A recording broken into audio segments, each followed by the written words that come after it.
Fala galera, professor Wagner do Física. Agora eu quero trazer para você aqui o seguinte. A gente está fazendo um levantamento aqui da taxa de aprendizagem das pessoas conforme o tipo de atividade que elas estão exercendo. Quando a gente fala de estudar, de se preparar para uma prova, a gente tem que pensar como que a gente está estudando. A gente tem observado nos últimos anos em diversos sistemas de ensino, em diversos gráficos de qualidade de ensino, que os nossos jovens têm aprendido cada vez menos conteúdos. E isso tem um porquê. E a gente descobriu aonde que está o problema. O problema não está na aula dada, o problema não está no conteúdo, no modelo, no sistema. O modelo está no como que a gente estuda. Se você parar para pensar, a única coisa que não te ensinaram na escola e que poucas escolas discutem com os alunos é como você estuda. Então eu vou trazer aqui para vocês como que a gente melhora a nossa qualidade de estudo para qualquer prova, beleza? Gente, vamos lá. Para isso a gente vai falar dos tipos de aprendizagem e quanto que a gente aprende, quanto que a gente rende em cada tipo de aprendizagem. Primeiro tipo, o que todo mundo está acostumado, o que a maioria das pessoas gasta mais tempo fazendo. O quê? Assistindo aulas expositivas. Cara, o nosso nível de retenção de aulas expositivas, ele beira os incríveis 5%. Você está me entendendo? De tudo aquilo que foi trabalhado em sala de aula, que o professor se esforçou para passar para você, se você ficar parado só nesse ponto, você vai reter apenas 5% da matéria.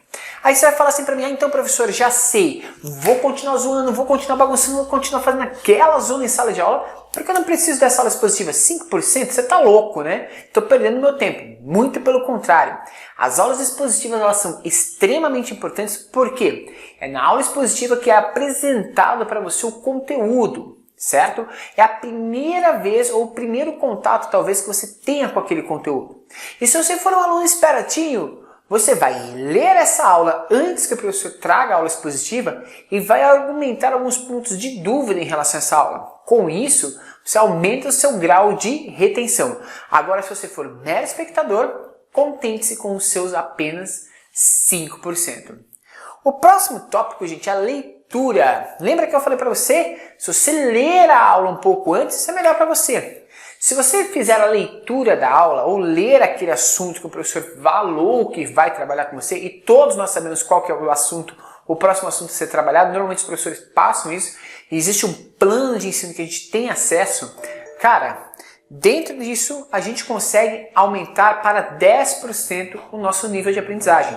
Poxa, já é bacana, porque se eu tiver 10% na leitura, mais 5% durante a explicação desse conteúdo, eu vou me dar super bem. Presta atenção, são 10% na leitura. Então leia mais, leia sobre todos os assuntos, leia sobre atualidades, leia sobre os conteúdos que vão ser trabalhados em sala de aula. Mas o professor vai me dar aquela aula, é muito chato, por que eu vou ter que ler? Porque vai melhorar a sua qualidade de aprendizagem.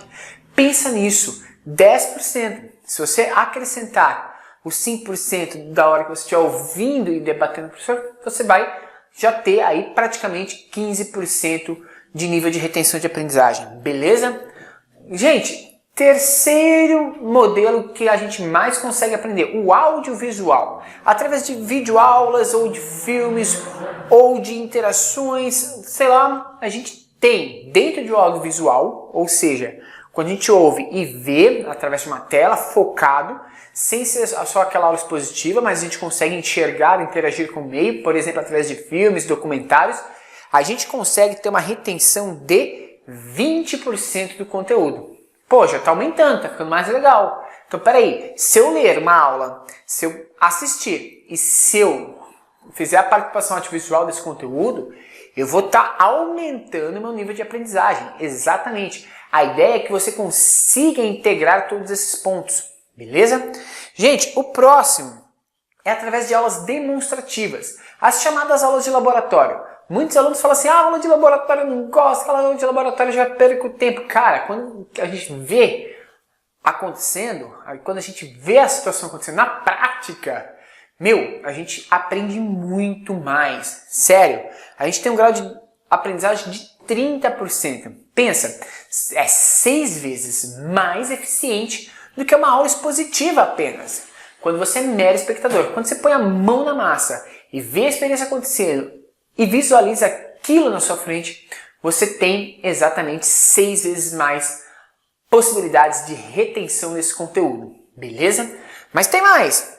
Tem! Quando a gente participa de grupos e rodas de discussão. Muitas escolas hoje em dia estão criando grupos de discussão, grupos de estudo dentro da escola, para que você consiga discutir e argumentar. A maior parte dos alunos gasta esse tempo nos grupos de estudo para falar sobre o dia a dia, sobre aquela menininha, sobre o jogo de futebol, mas não para estudar. Se você tiver foco dentro dos grupos de estudo, você vai conseguir reter nada mais, nada menos do que 50% de todo o conteúdo. Agora faz aí o adendo. 50% na discussão, 30% na prática, 20% no audiovisual, 10% na leitura e 5% na aula que você está assistindo. Agora junta tudo isso, cara, você já está atingindo uma porcentagem muito grande de êxito nos seus estudos. Mas tem mais, tem muito mais. Tem maneiras melhores. Como? Quando a gente aprende fazendo, mão na massa. Aprendizagem criativa, ok? Muitas escolas estão aderindo aos Fab Labs. O que é Fab Lab? O Fab Lab nada mais é do que um laboratório que você vai fazer. Você vai aprender na prática, você vai ter que construir algo e na construção desse sistema, na construção desse elemento, você consegue desenvolver o seu aprendizado. Fazendo exercícios, resolvendo listas, escrevendo redação, escrevendo texto, argumentando elementos, beleza? Toda vez que a gente põe a mão na massa, a gente faz, a gente aprende muito mais. Cerca de 75% de nível de retenção de aprendizagem. E o melhor, cara, quando a gente tem que ensinar. Se você quer saber quando que o seu professor realmente aprendeu tudo isso que ele sabe, ele vai te falar: eu saí da faculdade, não sabia tudo que eu sei hoje. Quando que eu aprendi tudo isso? Quando eu tive que ensinar alguém todo esse conteúdo que eu tenho que trabalhar hoje. É nesse momento, foi nesse ponto que eu realmente sabia que eu estava aprendendo e que eu sabia alguma coisa. Quando a gente precisa passar para alguém o conteúdo, a gente tem um grau de retenção desse conteúdo de 90%. Cara, presta bem atenção. Todo esse sistema junto vai fazer com que você consiga 100% de qualidade de estudo no que você tem a fazer. Então, monte seu grupo, ensine os seus colegas com mais dificuldade, monte seus resumos, faça na prática, resolva o máximo de exercícios que você puder. Se você puder montar o experimento, monte. Visualmente isso é muito importante. O audiovisual, a aula expositiva e a leitura.